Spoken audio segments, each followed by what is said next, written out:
raw, uncut, and unapologetic. Welcome to Men Talking Mindfulness with your hosts John McCaskill and Will Schneider. Here we focus on helping men and those with men in their lives solve some of life's complex challenges through understanding the practices of mindfulness and how they can help. Each episode is in an environment free of judgment and criticism, with a focus on authenticity and inner peace. Let's dig in.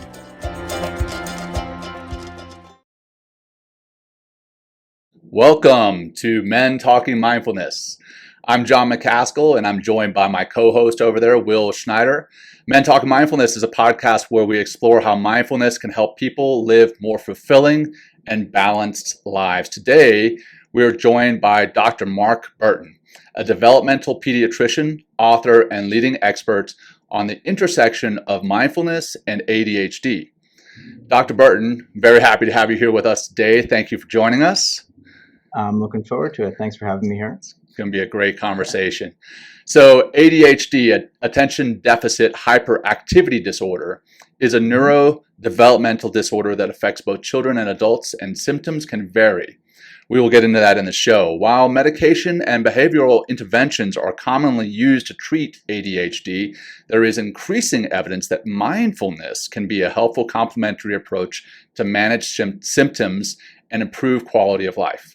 Dr. Bertin has been working with individuals with ADHD for over 20 years and is the author of several books, including Mindful Parenting for ADHD and How Children Thrive, the Practical Science of Raising Independent, Resilient, and Happy Kids.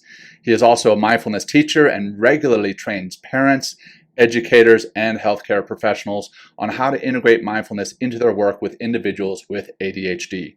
In today's episode, we'll explore the benefits of mindfulness for individuals with ADHD, how mindfulness can be practiced in everyday life, and how parents and caregivers can support children with ADHD using mindfulness techniques. Dr. Bertin will also discuss any potential limitations or considerations. I see you smiling. You're like, hey, you're putting a lot of pressure on me. But okay, yeah, go ahead. So we're going to discuss any potential limitations or considerations for using mindfulness as a treatment for ADHD. So go grab yourself a cup of tea, find a comfortable seat, and as we prepare to dive into the world of mindfulness and ADHD with Dr. Mark Bertin. And I see Will change that cup of coffee into a cup of tea, I think, because I think it originally said cup of coffee. But first, I'm going to say hello to my brother from another mother, my co-host, Will Schneider. Brother, over to you.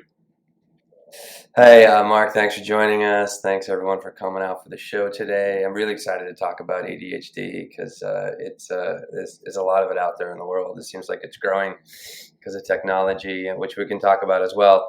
But let me ask you, John, or Mark, if anyone out there listening, is it time to get away, to unplug from the emails, the social media, all the digital chaos?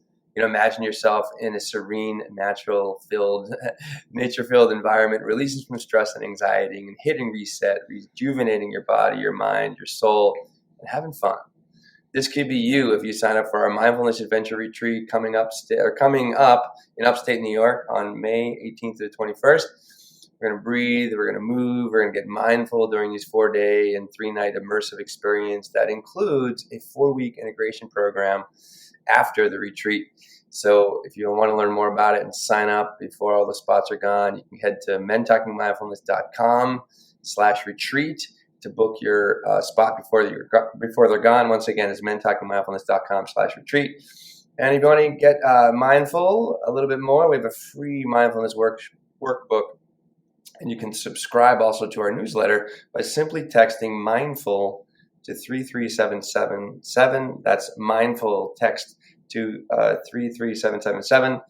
And thanks for helping us to grow the show, leaving comments, taking a screenshot right now, and just say, hey, I'm become more mindful because of Men Talking Mindfulness. And, we're growing on YouTube. So thanks for getting up on our YouTube. We actually hired an editor to help us to cut up the show in snackable snippets that you can munch on when you need them. So subscribe. The link is youtube.com/@mentalkingmindfulness. And that's all I have, John. I'm just going to jump right into the grounding practice. Let's do it.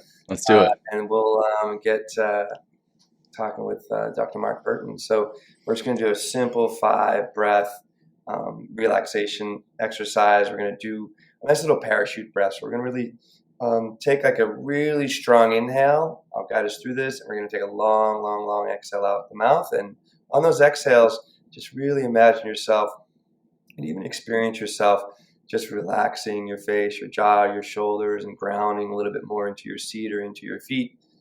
We're going to do 5 of those. So create a nice comfortable seat. Maybe keep your eyes open or closed, depending what you need, or you can do this while you're driving. Let's exhale out your mouth. Push all the breath out. Empty, empty. Pull the navel in to extinguish all the breath. Take that really strong inhale. And exhale out slow. You're kind of like a deflating a tire, if you will. Good. Inhale again.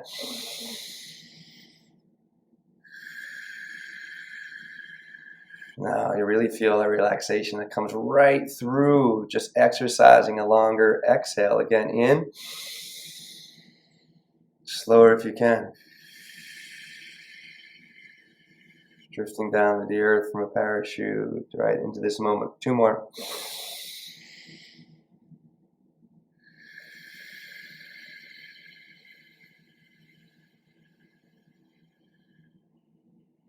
Great. The last one in. Let it go.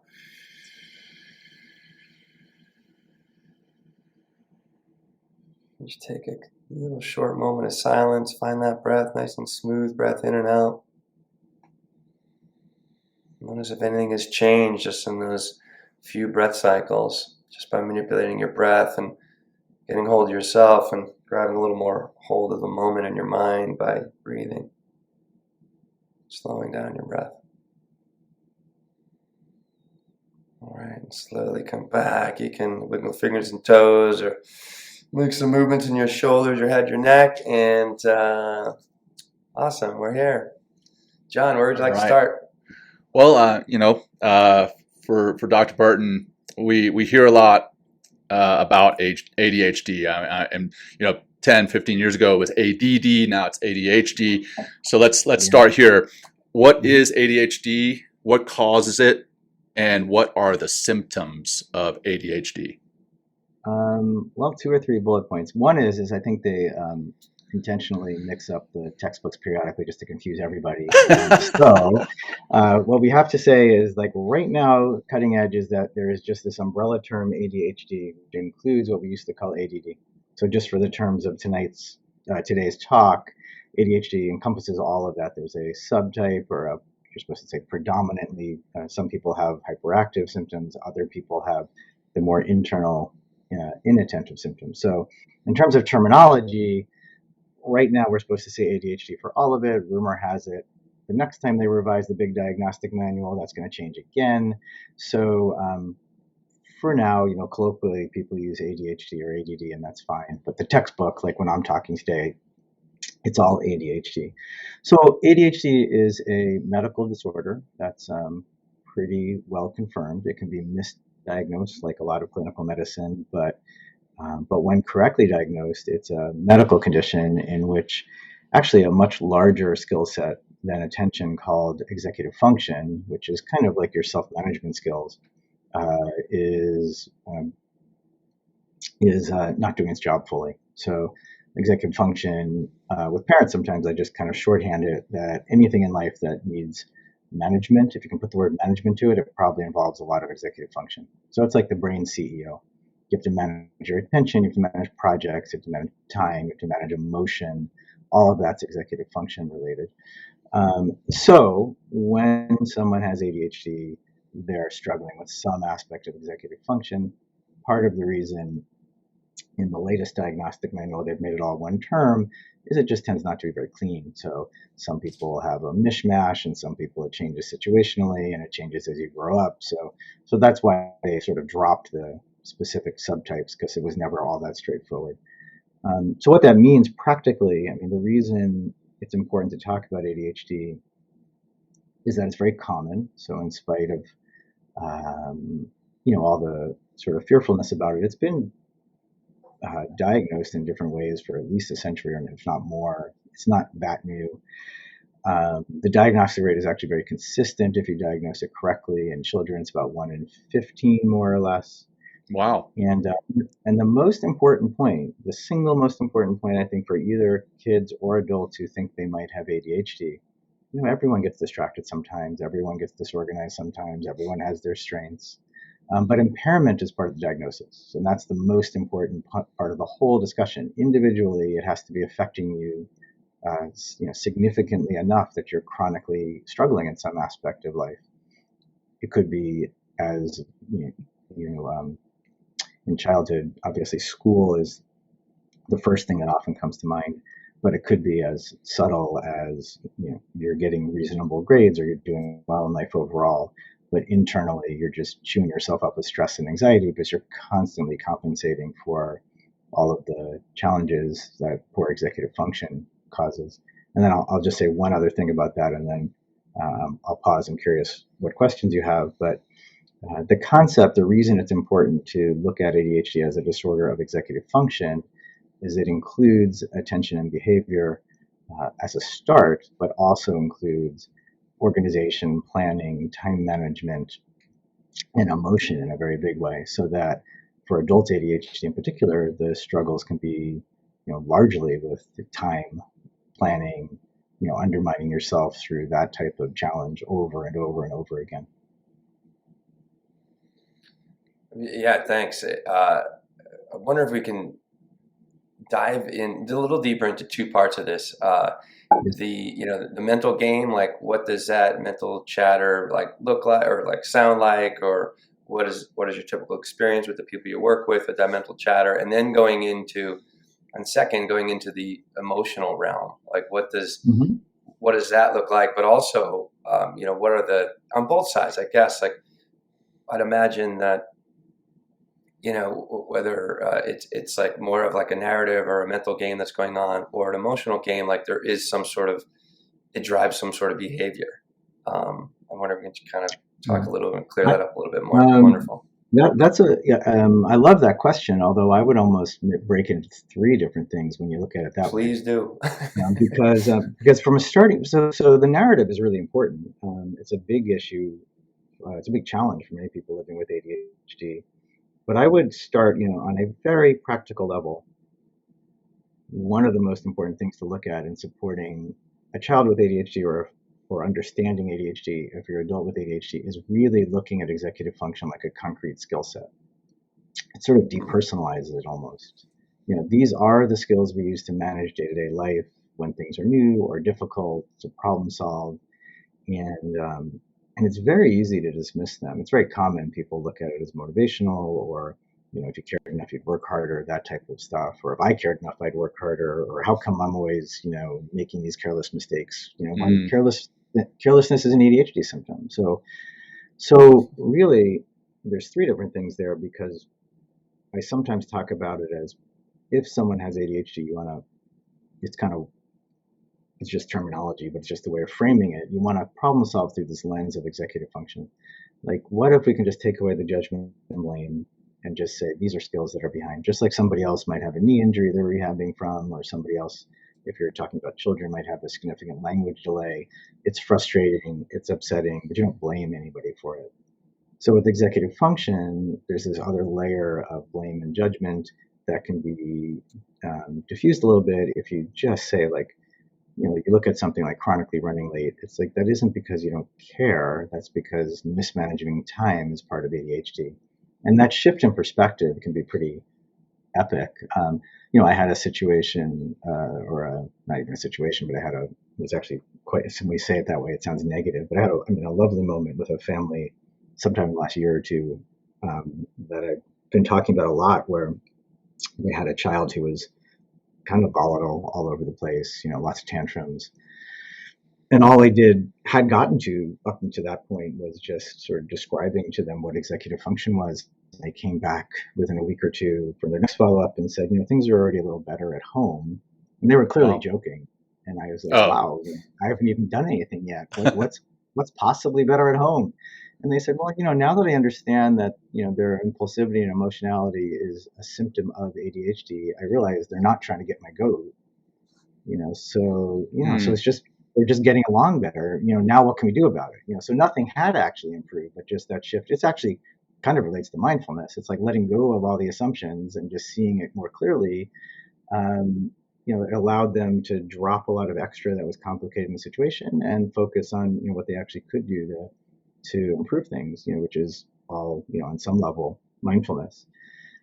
So that's one thing, is that I think you really do have to look at executive function not as a narrative or the choice in particular, but it is literally your problem solving and planning skills. And that's so if those another nuance of ADHD is, since executive function are the skills used to plan and persist, if you have ADHD, managing your own ADHD is inherently hard because it's a very unique situation. The skills you would use to get on top of ADHD are the ones that are undermined by ADHD.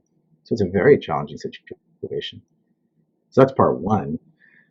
I would say I'll talk about emotion second. I mean, knowing that you guys like me are mindfulness practitioners, we could probably spend the whole session just talking about the emotional part, which is to say that emotional reactivity is inherently part of ADHD. So we all experience emotion all the time, and you need a strong brain manager to sort of notice and catch those emotions before they're out in the world.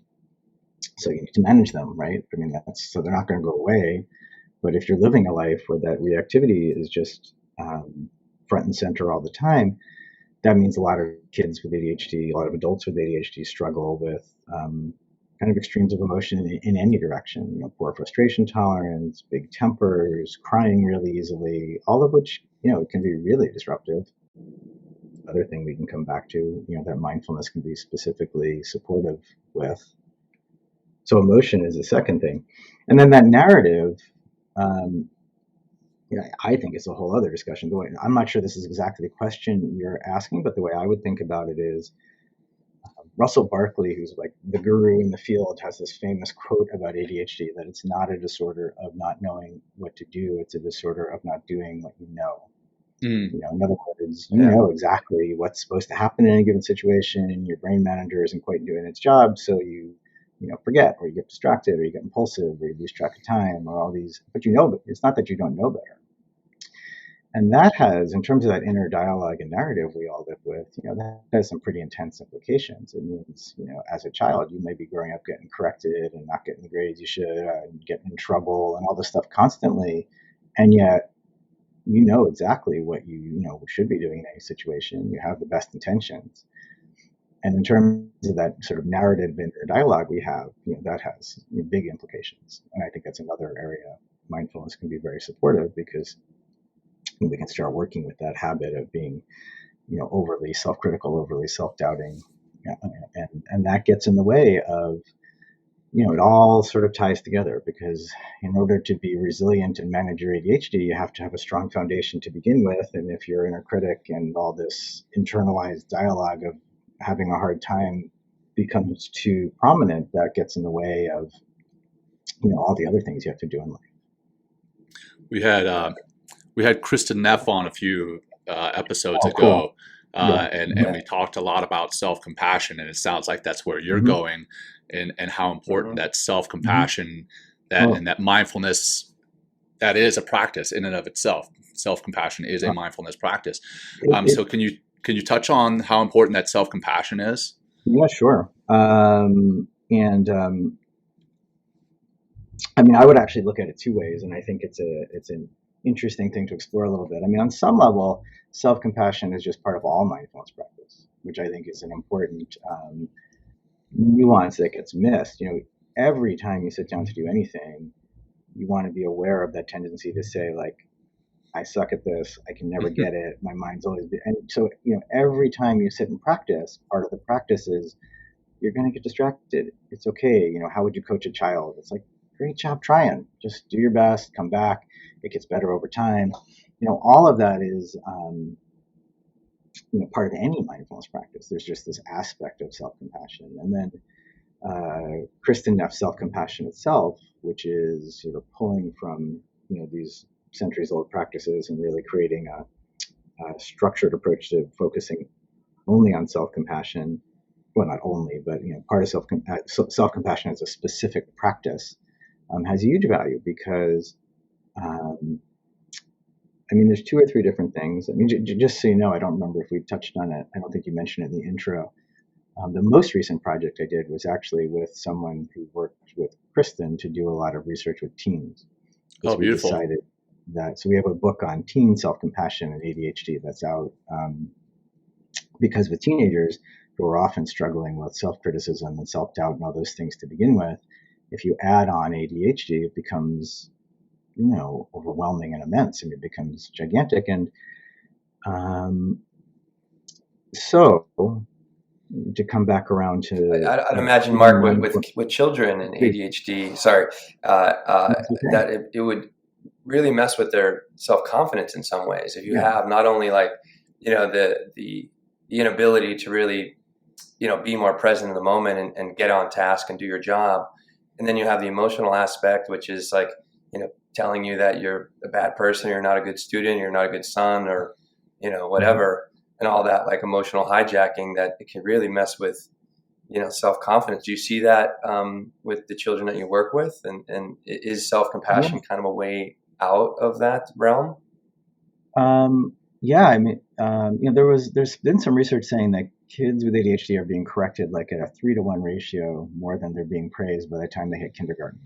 Wow. And it's nobody's fault exactly, because they do, that's the thing. It's this is why it's so hard. You got to get on top of ADHD because they do need the redirection. They are distracted and off task. They are acting impulsively. But how do you then shift that back to a more positive experience for them?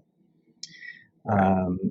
I think like everything around mindfulness, you don't want to oversell the mindfulness part. I want to put it in context. I mean, I just want to say, even if it's not the focus for today's session, that part of the answer clearly is, a really comprehensive intervention for ADHD overall, whatever that looks like individually. It's not that mindfulness is replacing all of that. It's supporting all of that. A lot of addressing ADHD has to do with really working hard on forming new habits and habit change, whether it's how you manage your emotions, how you manage time, how you manage routines. So that type of intervention is clearly much harder when you're lacking, when your mindset's off, when you're down on yourself, when your self-confidence been affected, when you've started to doubt, the concept of mindset is one where, this goes for adults as well as kids. Obviously, I'm a developmental pediatrician, so I often speak through the lens of working with kids. It's basically understanding that it's our effort and persistence that are what we control most and makes the biggest difference in life. And when we raise kids who feel that way, they tend to be able to overcome challenges more easily, or at least stick with it when the challenges arise. And that's the sort of stuff that ADHD is undermining constantly. Your mindset, your self-image are getting affected until we set up a world where you're going to, on the one hand, do the interventions that help you actually experience success. And then that's a long roundabout way of getting back to what you're saying. And then we can more actively work with the implications by, actually doing adding in mindfulness and self-compassion practice as a way of bolstering our overall resilience, helping us feel a stronger sense of well-being so that we can kind of foundationally really address any problem, more skillfully, but certainly when it comes to ADHD, understand it objectively for what it is, which helps with the problem-solving side of it, and then work on the overly loud inner critic and self-confidence that you're talking about through self-compassion practice makes a very big difference too. Do you want to define? We haven't defined the practice for anyone who didn't watch Kristen Neff's. Yes, let's do that. Please. And I'm so excited that you're working with her. That's awesome. It's one of her, this intersection works with her. It's amazing. It's one of her team people. I've met Kristen, but it's with Karen Bluth, who's a team researcher who's worked with Kristen. So self-compassion practice, I think it's important. I have a feeling, particularly for your audience, to really define what that term means, because it can sound so, I don't know what. The term itself can be, kind of wishy-washy sounding, I think, sure. People, but I think it's very realistic, and I think it's important to put in that context. I mean, the basics when it comes to self-compassion as a practice is the recognition that we tend to be infinitely harder on ourselves mentally than we would be with anybody else we're close with. You can do that if you want to do like a 30-second exploration of that, you can just picture like if you're about to walk to the front of an auditorium to give a talk in front of a bunch of people, and you totally face planted, coffee and papers flying everywhere, total wipeout. Just catch yourself for a second and just try to picture like what's your first thought you would have in that moment, and your first thought, for yourself tends to be something like, whatever negativity we all have, you always do this, fill in the, whatever profanity you use for yourself, they're all staring at you. It's like this pile of negativity is like the reflex that happens right away. If you put yourself sitting in the front row and your best friend is walking up to do that same thing and totally wipes out papers and coffee everywhere, what's that gut level instinct? The gut level instinct is like, it's okay. Take a second, they're all on your side, it's going to be fine. It's just instinctual. That's how you would treat a child or your closest friend in life. So self-compassion practice, kind of counterintuitively, is a practice where you're trying counterintuitively, in that it's something not natural for many people until they start practicing it, is recognizing that you can learn to treat yourself with that same sense of balance. It doesn't, people are often afraid it's going to like undermine their motivation, undermine problem solving. All of Kristen Neff's research shows that it actually improves your sense of well-being. It improves your ability to stick with problems as they get hard. It improves your ability to recover from mistakes. And the basic practice is, 1 in 3 parts, which is kind of folding into your typical mindfulness practice. The 3-part practice, very briefly, is focusing first on mindfulness itself, which I think is an interesting discussion. I think just giving ourselves permission to accept an experience like this is what I'm feeling right now is kind of self-compassion, because we often spend an awful lot of effort trying to pretend we're feeling or otherwise, or ignore things we don't like, or I shouldn't be angry at my kids right now, or I shouldn't be so overwhelmed right now. Anyone else can handle this. So mindfulness itself is, not a small piece of being self-compassionate. That's part 1. The second part, which I think is equally important, is what she calls common humanity, which is saying that in that moment of screwing up or crisis, we tend to isolate ourselves. Like, I'm the only person who, fill in the blank, whatever anybody else would have. So the common humanity part is really important, because it's actually literally saying to yourself, it's not really saying to yourself, because that can sound kind of pointed, but it's more just reminding yourself, like, everyone has moments like this. Just everyone has their challenges, and that's a really powerful thing for a lot of people. And then the third part described it as Kristen Neff described the common humanity as a source of wisdom as well.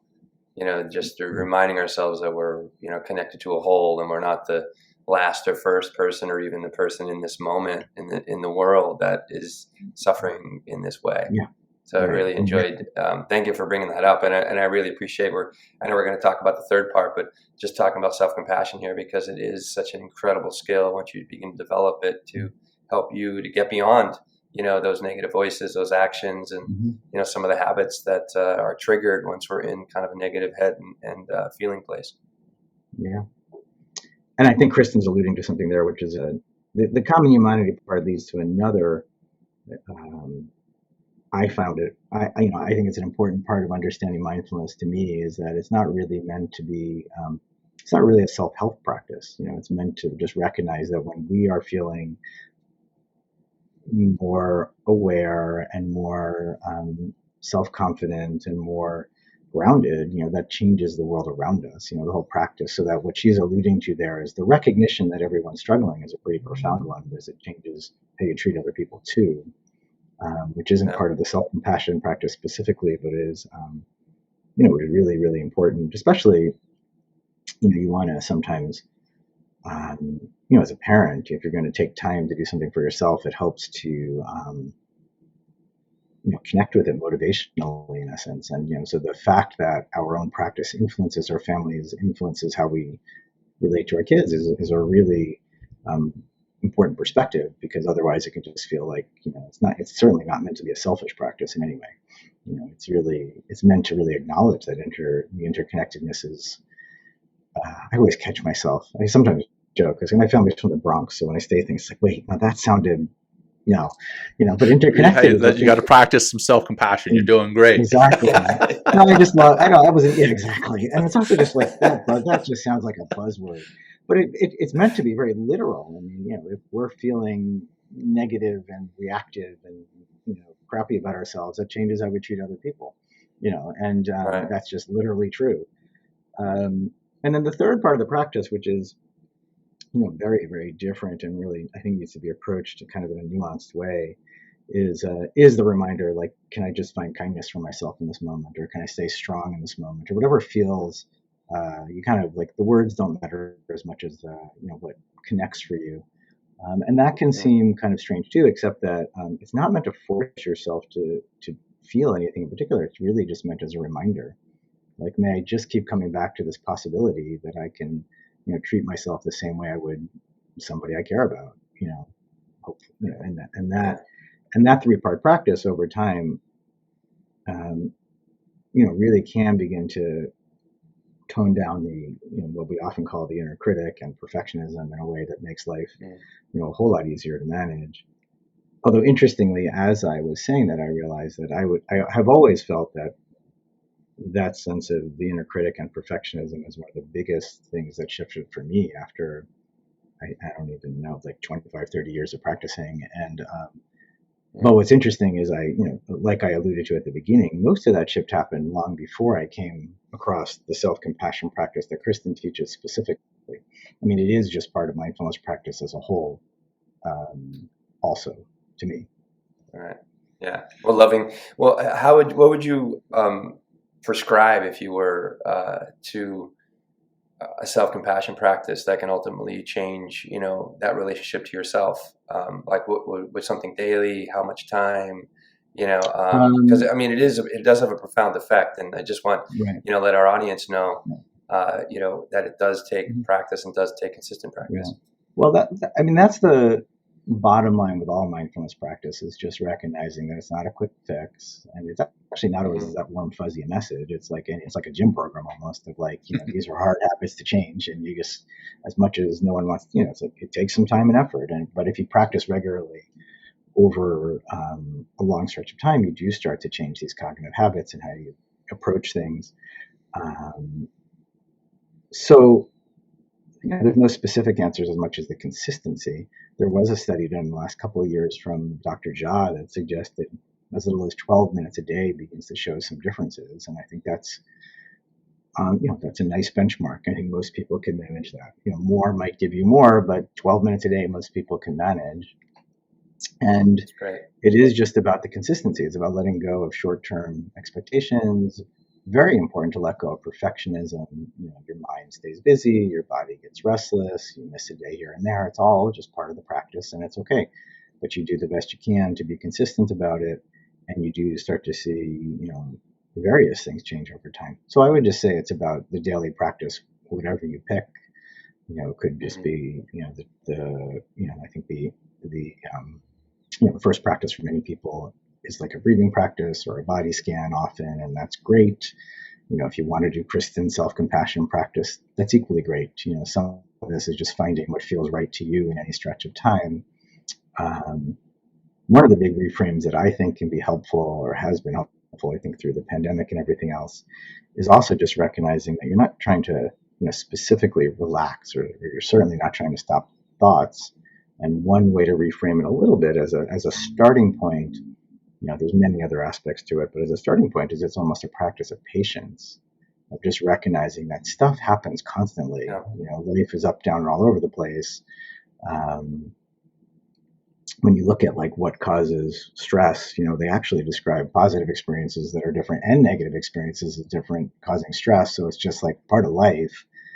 And a lot of what you're building through the beginning practice is responsiveness and patience. It's the ability to experience all that and stay in touch with, just a sense of awareness and a sense of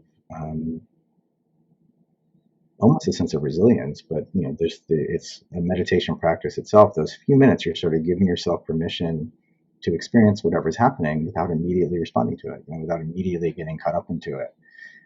Some other part of the day, you might want to be very intentional and just take care of a problem that needs solving. But if you come to that from a sense of, what's sometimes talked about is, non-judgmental awareness, just meaning like I'm seeing what's going on with clarity, that really makes a big difference. And mindfulness practice itself, that reframe of like, I can do this because for 12 minutes, it's okay, short of a crisis, I can sit here and be aware of whatever I'm experiencing, and I'm allowing myself permission not to get caught up in my usual stuff. And that begins to make a big difference over time. What about the Awesome. flip side? Okay. So we're talking about how mindfulness can help, right? So what about the things in our daily lives that get in the way of our practicing mindfulness, and or maybe even exacerbate the ADHD? I mean, I know we touched on it very briefly at the beginning. We talked about technology, social media. There's a lot of things that are even designed to distract you or to draw your attention. Can we talk about that a little bit?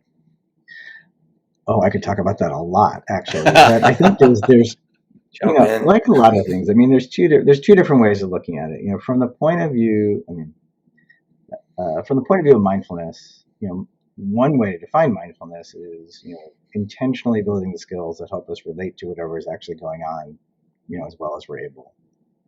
Because what we tend to do is fall into kind of a state of, reactive autopilot. We're just kind of doing the same stuff, thinking the same stuff, living the same way without giving it any attention. And that's just, human nature if we don't put some effort into breaking that habit, breaking that style, right? So one way of looking at it when it comes to technology is that, like you said, it is designed, I think we underestimate, like the intrinsic design is designed to distract and hook your attention, borderline to addict you in a not paranoid way. I mean, it is just literally how it was built.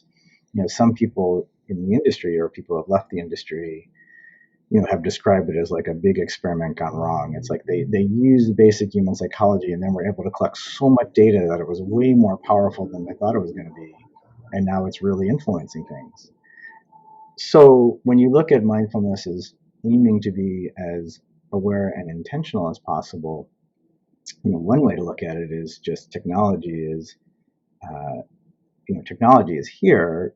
So how can I pause and with intention make choices around using it as much as I can so that it is less disruptive. So, so one is, which I think goes for many aspects of our lifestyle. Like a lot of the things that help us stay strong and resilient aren't like rocket science, or it's not even very new science either. It's just a matter of, with some caring and forgiveness, realizing it's really easy to lose track, but maybe, I do want to shut off my phone at, a certain time so I can get some sleep, or put it aside when I'm having a conversation with a close friend, or do all these sort of moment to moment, more intentional choices that can make a difference.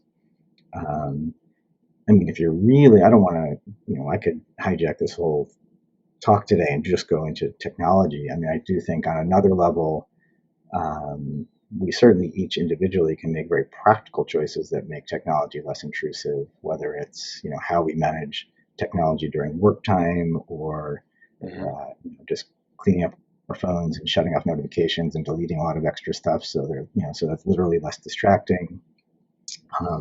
Although on another bigger level, I really do think it's, increasingly becoming seen as, and hopefully will be defined as soon, a public health issue. I mean, I think Thank you for saying that. We just need to make a bigger global decision to manage this stuff differently particularly for the sake of our children, who, I think it is a not trivial part of the teen mental health crisis going on right now. By the way, just to tie it together a little bit to our topic for today, kids with ADHD are even more at risk, because if you have poor self-management skills, a difficult ability to manage attention, impulse control issues, self-esteem issues, it's kids with conditions like ADHD and anxiety who struggle even more to use technology well.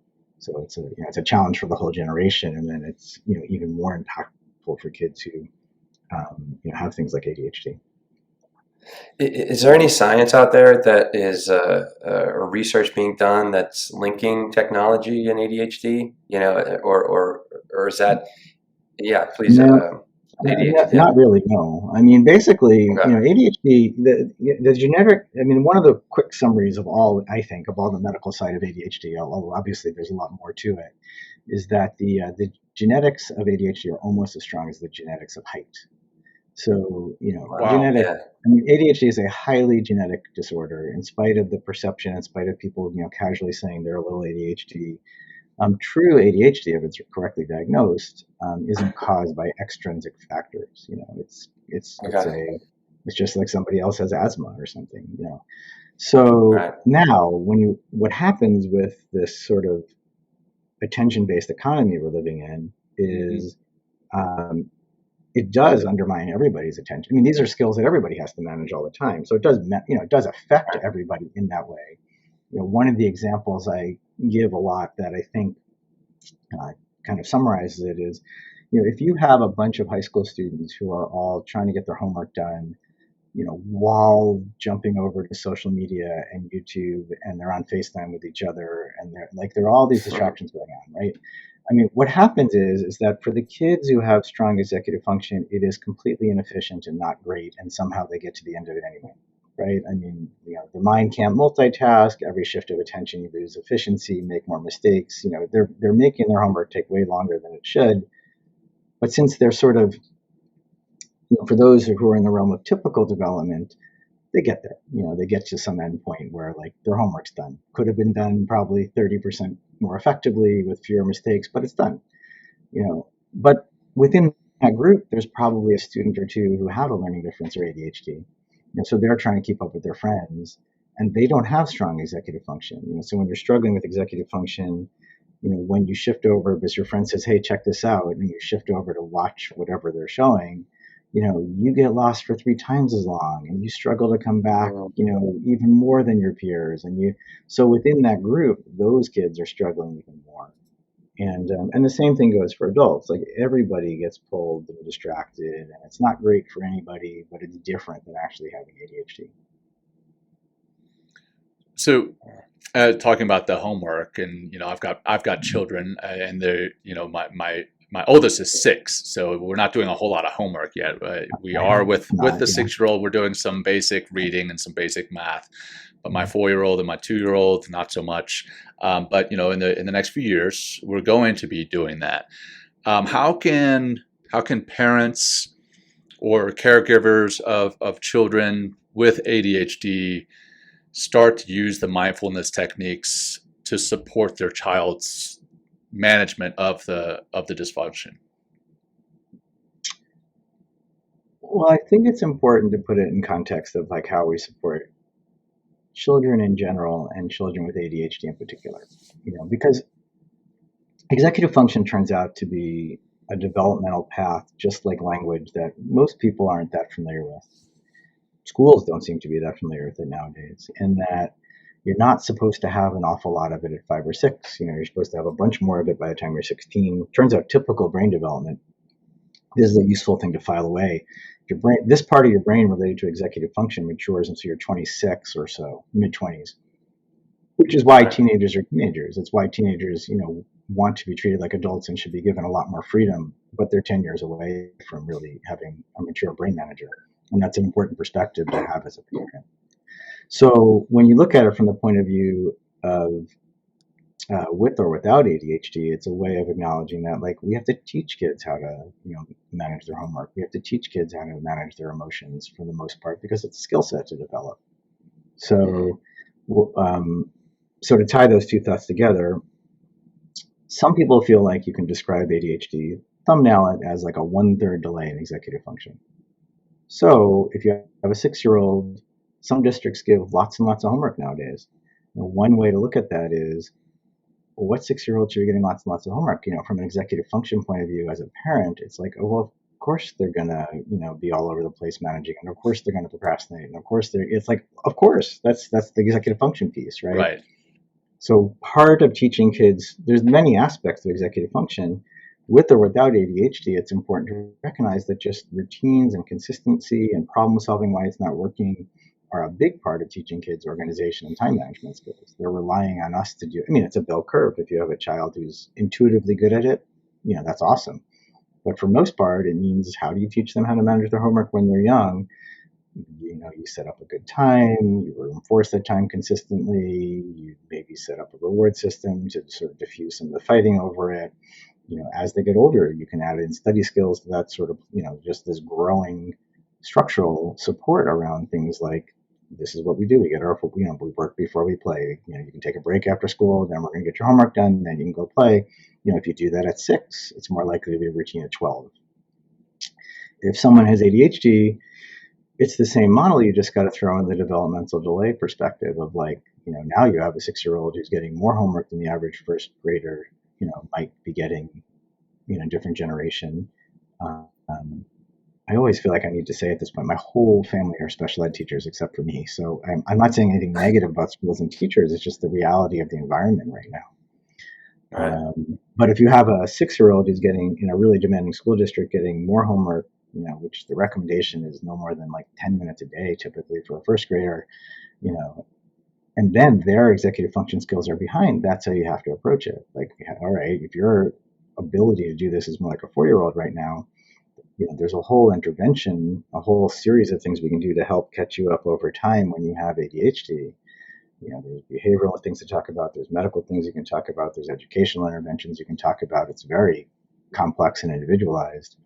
But while we're waiting for you to catch up, basically kids are relying on the adult brain manager in the room, the adult executive function in the room, to just make it into a routine that's going to help you manage that. And then it becomes, it's a little bit, this one piece of ADHD can sound trite almost, of like, routines matter, except you can write a whole book on all the nuances of all the different parts of life we have to learn to manage that way. But a lot of that one part of it, which goes all the way to like studying as a high school student, comes down to like just reinforcing the right routines until they become routine almost. Yeah. It sounds like it takes a lot of practice and a lot of repetition, and also as like a teacher or caregiver, a lot of positive reinforcement. Yes. It's patience. Because Patience. Right, patience, instead of it being like, because there's also this major comparative thing that happens within the school systems. I mean, I haven't been in school in a very long time, especially at that age, but it's always like, why aren't you as smart as Sally, or why aren't you reading as good as, Joey? And it's just, I feel, that patience must be really, enforced, but yeah. And Dr. Bertin, you mentioned earlier that mindfulness is just that. It's a practice in patience. Mm-hmm. So Yeah. I mean, it's kind of that equation there, right? Mindfulness helps to increase patience, and patience is going to help with either as a parent of a child with ADHD, or for the child, him or herself, managing that patience. I don't know if I have children with ADHD. That's my next question for you. Is like how and when do you know? I mean, I've got a 4-year-old that's he's a little boy. He bounces off the walls. Right. But I'm not going to say that he has ADHD. He's 4 years old, and I think that's what most 4-year-olds do. Talking about that common humanity, right? When do you, as a parent caregiver, start to get concerned and maybe seek out some help? I think the way I usually summarize that is like, there is just a huge range of typical development, but you should not be chronically getting in your own way. So at any age, you can diagnose ADHD down to preschool occasionally, knowing that there's a huge range of typical development. But if you see, for a 3 or 4-year-old, it's not that common, but you can find kids who are a constant safety risk, or, can't socialize, or, it's about extremes. So, in younger kids, it's not as subtle sometimes, I think, as you get older. So in young kids, it's like, there's this huge range of like, all kids are supposed to be all over the place, but is it so extreme that you're causing yourself problems all the time? As you get older, executive function itself gets more subtle, and then looking for that type of impairment can be much more nuanced. And some of the milder forms of ADHD don't even get picked up until college, because suddenly you need to be independent. For the first time. Well, it doesn't have to be college. Just getting out of the house, I guess, is a better way of saying it. So suddenly you're off on your own, and until that moment, you don't realize how much you're relying on all the adults around you to keep things structured and together. And that's where you hit that wall of like, oh, and so that, that can be the milder end of things. But that's really it. I think at any age, I think this, kind of, there's no harm, I think, maybe this ties back into self-compassion practice. There's no harm asking for help. We tend to like circle the wagons and not, it's like if your child is just struggling chronically, anywhere, it's worth touching base with your pediatrician or someone to say, hey, what's up? Because, could be a red flag, something's going on. Good to know. Good to know. All right. Well, Will, I'm done with my questions. You got anything on your end? Anything else? No, I think, I really thank you for all this information today. And just, are any mindfulness practices that you'd recommend that can help with ADHD or just, finding your breath? I think we talked a little earlier. I think it's interesting that, finding that patience or getting more patient requires that relaxation of the nervous system, which the practice of mindfulness or just a simple breathing practice of meditation can help you begin to establish that patience with maybe your struggling child with ADHD, but also, if you're someone that struggles with ADHD, I think maybe just with slowing down with your breathing, a good way to help maybe pull you away from some of the impulsiveness of ADHD. Well, I would take a half step back from that and put it even in the broader context of mindfulness practice is trying to build resilience. It's trying to help us manage life. And ADHD is inherently a stress-producing disorder, right? So ADHD, if your brain manager isn't up to speed right now, that makes just day-to-day life more stressful. It very quickly, sort of can escalate into a situation where it's just ADHD is just undermining itself almost, right? So I think one of the reasons I started teaching mindfulness within my medical practice had to do with, I felt like parents' needs weren't being met enough. It was, ADHD is really hard to manage, tough choices to make, you got a behavioral plan you got to stick to, you want to stay patient yourself. All of this is really hard. So it's less about a specific practice as much as just practicing mindfulness itself by helping us feel more resilient and manage stress opens up the possibility of doing all the rest of ADHD care, with more precision. And I think that goes for adults and kids. So as opposed to sort of prescribing a particular practice, which isn't really what mindfulness is, it's about the consistency. It's whatever practice is going to work for you, do it consistently. And I think that's what matters most. And the perspective around it, there's many specific details we could talk about some other time about, there is some research on mindfulness and attention. There is certainly a lot of research on mindfulness and emotion. But the bigger context here is ADHD is really complicated, really easily makes people feel overwhelmed or overly stressed or overly anxious. And if we can just prioritize that sort of foundational gut level, like let's just work on feeling strong here. Let's just work on the mindfulness part that lets us feel responsive and able to take on things. That's what helps you manage ADHD the most, I think. There you go.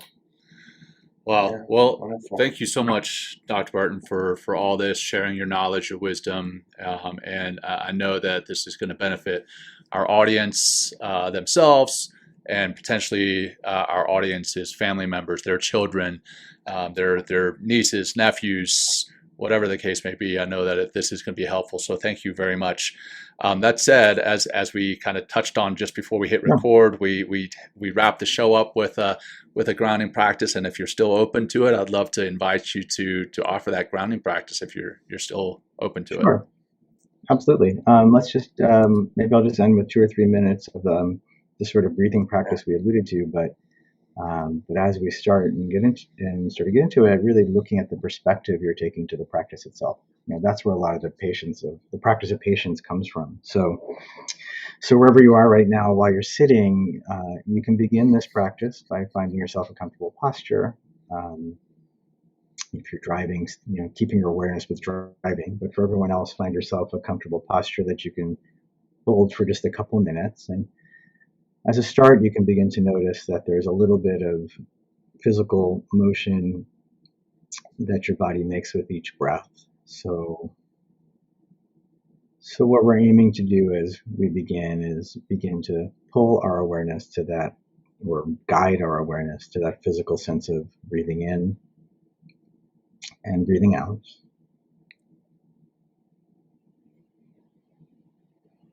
You might even make a mental label of breathing in and breathing out.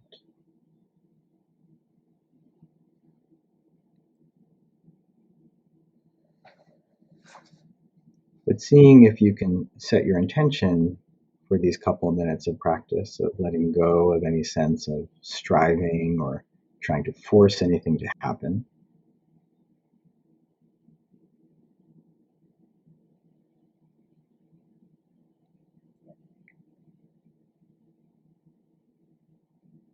So your mind will stay busy probably, and something will grab your attention, and then without judging yourself or giving yourself a hard time, just coming back again to the next breath, breathing in and breathing out.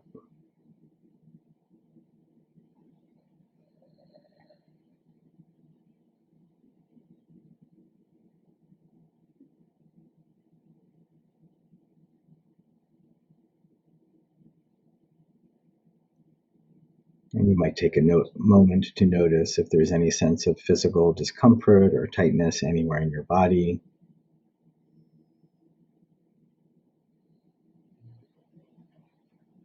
And if there is, for these next few moments, just noticing it, and unless it's urgent, just observing it and seeing if it passes or changes. It still may be unpleasant, but seeing if you can observe it without needing to react to it or change it unless it's strong enough that it requires your attention right now.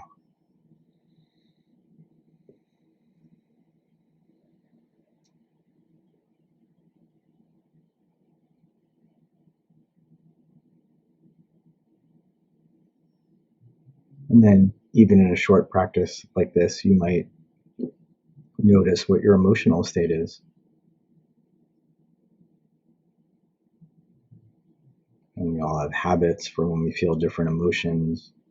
We all deal with them different ways. But in that same way, seeing if you can recognize the emotion that's going on right now. And maybe label it and let it be. Some other time during the day, you might do something else. But for now, observing your experience exactly as it is,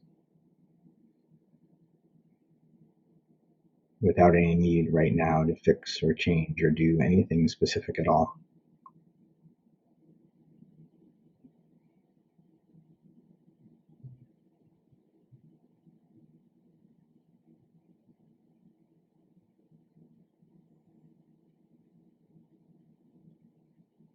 And if that becomes overwhelming in any way, simply coming back to breathing in and breathing out.